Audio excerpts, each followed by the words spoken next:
Happy Feast Day of the Annunciation to Mary's intercessory since June 24, 1981 of her apparitions in Medjugorje about the Great Jubilee 2000 to God's covenant to the world with the Prophecy 2022 in the Philippines.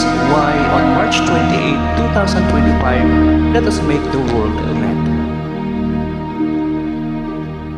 Sa lawak ng dagat na aking tinatawid, tanging pangalan mo ang siyang laging sinasambit. Hanap-hanap ang pangako ng iyong lambing, inaasam-asam sa tuwing ay nasa iyong piling. Sa araw-araw ng paglusong ko sa buhay, ikaw lang ang saksit ng isang buhay. Dayuhin man ako ng lungkot at hirap, tanggulan kong laking ingap mo't yakap.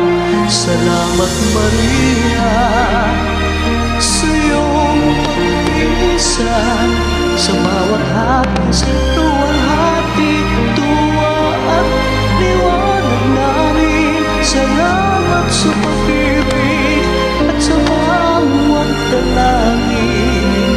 Salamat sa iyo, sa mga pagdamay mo. Kami tuloy na nagmamahal sa iyo.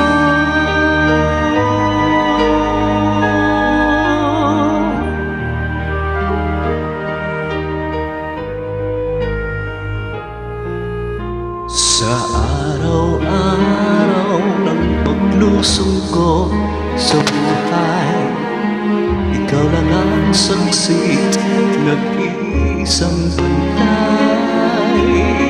Dayuhin man ako ng lungkot at hirap, tanggulan kong laging lingap mo't yakap. Salamat Maria sa iyong pagpilisan, sa bawat hapis, luwalhati, tuwa at liwanag namin. Salamat sa pag-ibig at sa bawat dalangin.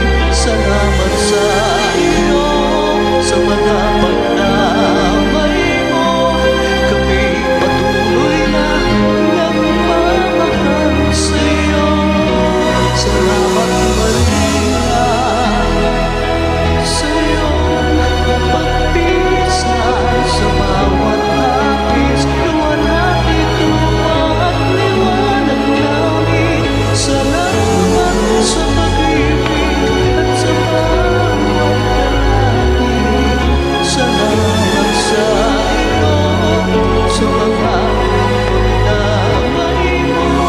Kami tuloy na nagmamahal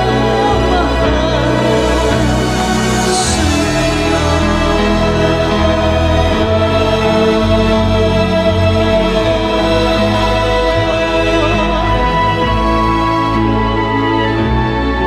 Salamat, Inang Birhen Maria.